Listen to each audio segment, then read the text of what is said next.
I'm Morgan McCrae, and myself and my husband, Duncan McCrae, are the co-owners of the Masonic.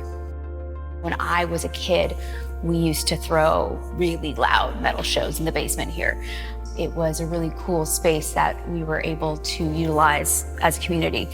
I love this city and this province so much, and I get really emotional just thinking about, I can give back to a community that was so important to me and that hopefully gives opportunities to kids who are like me. I know this building is in desperate need of a lot of love and attention, and someone that has the desire to see it through.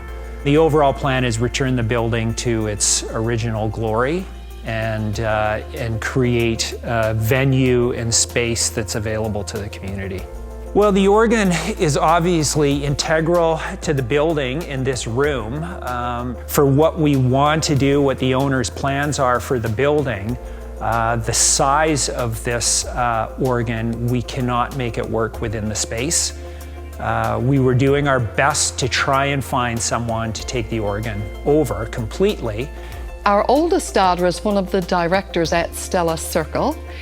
Her boss, Laura, asked her if she would like to go down to the Masonic Temple because they were inviting people in the community to meet the new owners, the McCraes. So as part of the tour, our daughter Melanie saw this beautiful pipe organ. She messaged me, and together we said, well, how can we not let Greg know that this is available? And it went from there. Greg Wells, a very successful music producer living in Los Angeles. He has recently bought a church in Winterton. He is developing that as a music conservatory. So Greg is interested in taking the organ and reassembling it there. What brings me to Winterton is I was here many times as a young boy because my grandparents are from, well, one of them was born literally down the road from here, about 6 houses down the road. This is sort of a big thank you to my grandparents. I feel like I'm standing on their shoulders, but I also feel like I'm standing on the shoulders of their grandparents, and that's why I'm here. As this project was unfolding for me here, I started to creep over budget and then leap over budget.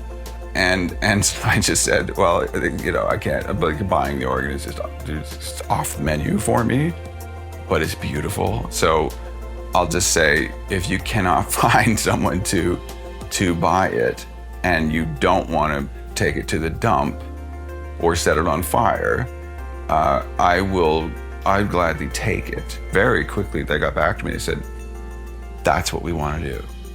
My name is Steve White.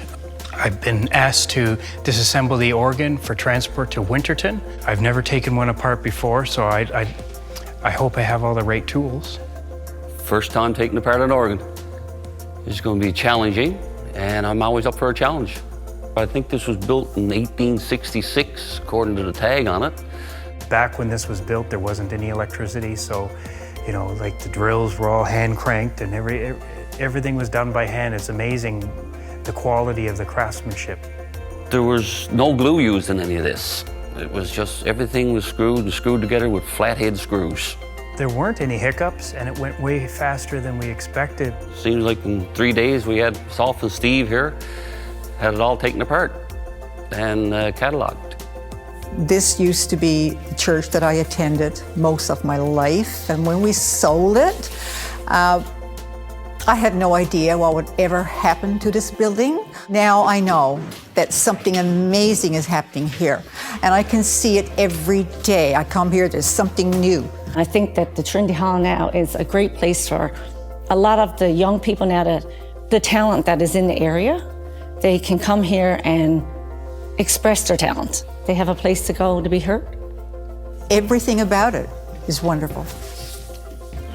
It is incredibly meaningful to me that Morgan and Duncan McCrae really wanted to find the right home for this crazy instrument. And it's a real honor to get to be the keeper of an instrument like that. And I can't thank the McCraes enough. It looks absolutely gorgeous, and we're so thrilled that we could partner with them and have it work out. My children aren't going to grow up here. They're not going to think of themselves as Newfoundlanders, you know? So Maybe one day they'll grow up like Greg, where their heart and their home is somewhere else, but they see the beauty and the community here.